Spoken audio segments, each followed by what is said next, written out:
fool? What up, Wiz? What's still, man? How you doing, man? Fantastic, man. How you doing? I'm good. Back working. Yo, so a couple of days ago, right, we're waiting for you to drop the new single, the Work Hard, Play Hard. It's coming down the line. I get into work. My boss is like, yo, we got to play this now. And I'm like, okay, yeah, cool. Burn me the CD. I'll make it happen. Like, no. We got to go right on the air with this. We got to play it right off the computer. Yeah. Talk to me about the contrast of 4 years ago, PD telling me no Wiz Khalifa on the air. And now my new boss is like, we got to get it on before anybody else. Yeah, man. That's pretty turned up, man. That's pretty crazy. And, you know, back then there wasn't a demand. I always had the supply, but there was no demand. And now there's a demand for that supply. I know it's pretty trippy for you, too, because you always been riding for me, you know what I'm saying? And back in the day, having to convince people to play my records, to having to tell them, like, yo, I can't get it fast. Like, I'm going to get it fast as I can. It was a weird feeling, you know, because it's like, I'm not even used to him acting like that about any records. That's awesome, man. Yeah, it's a beautiful thing, man. And, you know, and to thinking about that evolution, I met you when you were like a 17-year-old kid, you know, just champ hoodies and the big hats, and now your style is evolved from snapbacks and stuff to this almost like a 70s look, like this Jimi Hendrix vibe. Like, talk to me about your style right now, man. Yeah, I mean, you know, I'm just being creative with it and doing what I really enjoy doing anyway. That's just being myself. Yeah. And I always dress pretty crazy, and when people caught on to me and caught me, I was more in my, you know, my normal phase and my blending stage. But I'm back going crazy and doing what I really do, and that's turning up, man. Crazy colors, being trippy, and I've always been a hippie, you know what I'm saying, ever since I was little. My mom instilled that in me, so I'm really embracing that and kind of like bringing it out. And I'm not even gonna lie, like I've been watching like a lot of the old 60s stuff and just getting re-inspired by that whole lifestyle and making it real, you know what I'm saying? So I'm just trying to bring that whole vibe back because it was really important. No doubt, no doubt. Your girl's into fashion too. Has Amber influenced your style at all? Yeah, absolutely. She just influences me to stay creative and stay doing what I want to do, because Amber could throw on anything and go out and get photoed in it, and you know what I'm saying, it's going to be a hot new look or something crazy, and that in itself just says a lot, you know. So she loves how I dress and tells me, you know, to just keep going and stay trippy. I figure if they're looking at you guys, you might as well put a show on, you know what I mean?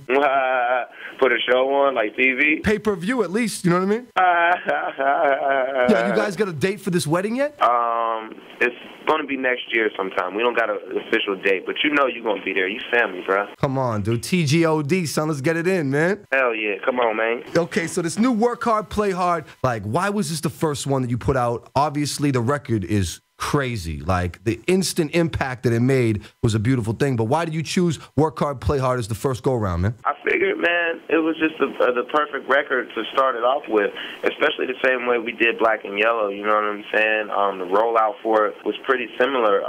The beat on it, the format that I used to make the song, and you know, who I aimed it at, I feel like that crowd and that type of record, you know, is just the biggest reception for me, radio-wise, crossover-wise. And, you know, trying to sell this album, I really felt like I would just come with the hardest thing first and then build on top of that with just major swag, you know? Yeah, I like it a lot. It went real big on the air. It's got a Cabin Fever vibe, but it's still a little Black and Yellow, and it's still a little roll-up. Definitely. I was trying to mix, like, you know, my melodic side with my ratchet side, with my lyrical side, you know, because I made up, like 6 different flows in that song. Like, my patterns in there is crazy. Anybody who's, like, a real rapper and tries to recite those words is going to have a hard time.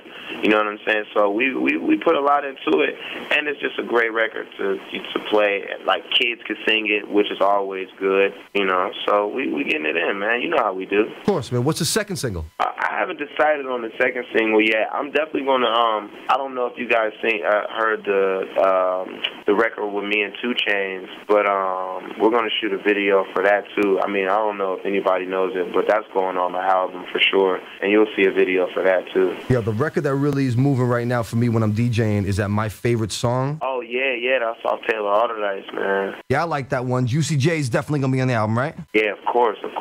I got a really, really tight song with Juicy, man. We got to link up next time we get around. I can play it for you. I'll play you the whole album. Most definitely, man. Like this Juicy J situation, this is really, really dope because you always say that Jay is one of your idols. You grew up listening to 3 6 Mafia. Yeah, absolutely, man. I love Juicy's music and just 3 6 in general, Project Pat, and everybody, you know what I'm saying? those dudes really, really inspire me more than anybody even knows.